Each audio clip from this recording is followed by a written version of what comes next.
para seguir sacando información. Vamos con la última clave esta tarde. Hablamos ahora de Lagarde, pero también nos vamos a ir hasta Italia. Esta semana ya les contábamos que Salvini, uno de los ministros del gobierno de Meloni, había echado pestes sobre la subida de tipos del Banco Central Europeo. De hecho, les decíamos que la había calificado como peligrosa, la subida de tipos, y como algo que no tenía sentido. Pero Salvini no se ha quedado solo en esas críticas al Banco Central Europeo. De hecho, Salvini ya saben que es una figura bastante polémica en todo lo que es la política italiana.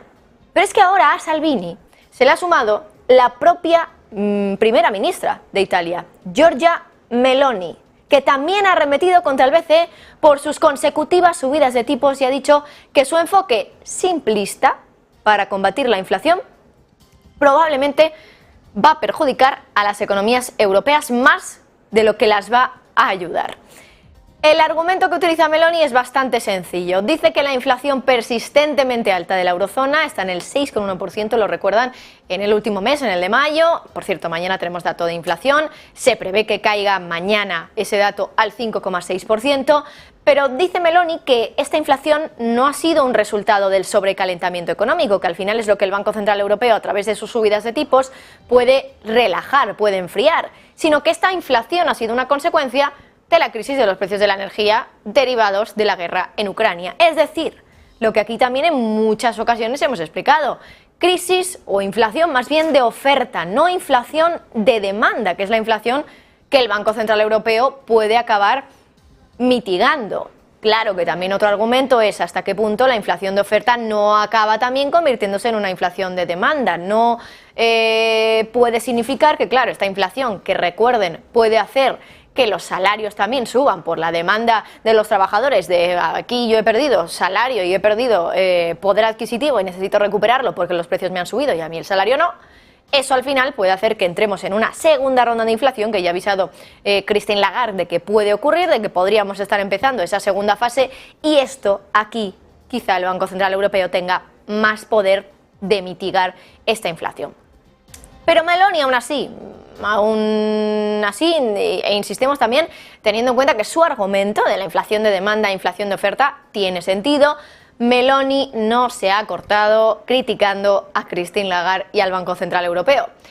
Ha descrito las subidas de tipos, en este caso, como un odioso impuesto oculto que golpea más a los pobres y a los de renta fija, a los inversores de renta fija. Y no contenta con eso, Meloni también ha insistido en que la estrategia del BCE para tratar de enfriar la inflación no ha sido la acertada.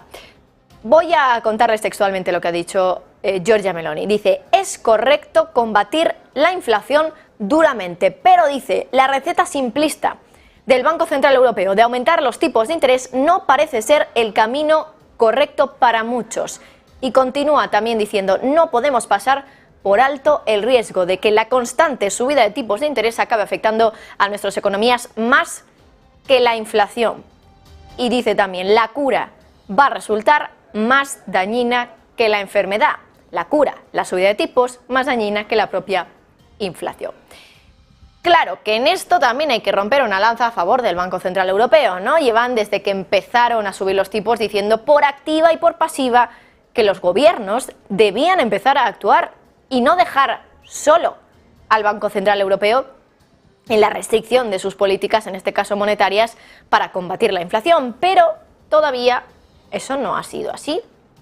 De hecho, sin ir más lejos, por hablar de un caso conocido aquí en España, no se ha hecho nada de lo que tanto ha pedido el Banco Central Europeo. Porque el BCE, por ejemplo, lo hemos oído en palabras de Guindos, en palabras de Lagarde. De Guindos, por ejemplo, ha insistido muchas veces, hay que quitar ya las ayudas por la crisis energética si la crisis ya se ha ido, si no hay crisis energética, si el gas ha bajado y está incluso por debajo de los precios, o lo ha llegado a estar por debajo de los precios justo anteriores de que empezara la guerra en Ucrania. Y voy a citarles solo algunas de esas medidas que no se han retirado todavía. Rebaja el impuesto al IVA al 5% en el caso de la factura de la luz, que va a durar hasta el 31 de diciembre de este año. Descuentos también a la factura de la luz por el bono social eléctrico, que se va a extender durante todo el año 2023. De estas cosas, solo dos les hemos contado, pero son solo algunas. En este caso, ninguna de las dos se ha retirado y va a mantenerse hasta finales de ese año 2023.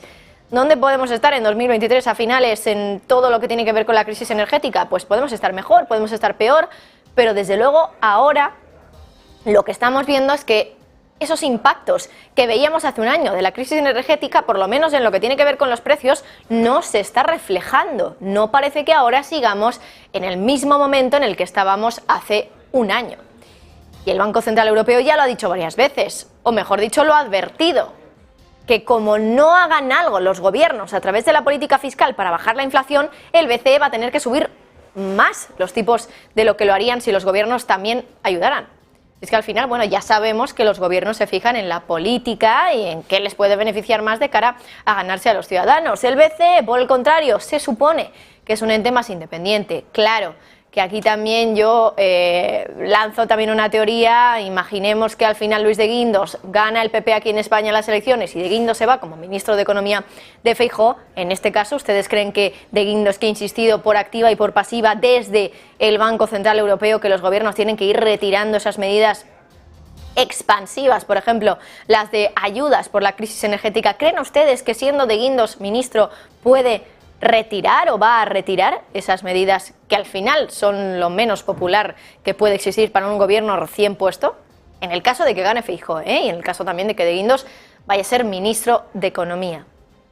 No lo sabemos. Pero volviendo a las críticas de Meloni, se han producido justo un día después de que Christine Lagarde, la presidenta del BCE, dijera en Sintra que los tipos de interés, que ya están en su nivel más alto en 22 años, tienen que subir todavía más para contrarrestar el riesgo de que las subidas de los salarios hagan que la inflación se mantenga por encima del 2% durante demasiado tiempo. Y es que al final también a Italia precisamente le preocupan mucho esos tipos de interés tan elevados. Solo hay que pensar en su deuda pública. Aquí hablamos de que la deuda de Estados Unidos es una deuda muy elevada porque en términos absolutos desde luego que es bastante llamativa. Pero por ejemplo, en términos relativos, la deuda pública de Italia supone casi un 144% de su PIB. Más que lo duplica. Y siempre lo decimos aquí, para pagar la deuda, ¿qué hace falta? O subir impuestos, desde luego una medida súper impopular, o emitir más deuda. Y la deuda que se puede emitir ahora, la tienes que emitir a unos tipos de interés que son los que tenemos ahora. En Italia, ¿dónde están los tipos en el bono a 10 años, por ejemplo? En el 4%. Así que desde luego que lo tiene difícil Giorgia Meloni el hecho de poder seguir pagando sus deudas, emitiendo más deuda y en este caso haciéndolo con unos tipos o con unos costes de financiación más bien para el gobierno italiano de más incluso que el 4%, que desde luego ya es un nivel bastante elevado. Son las 3:24, terminamos.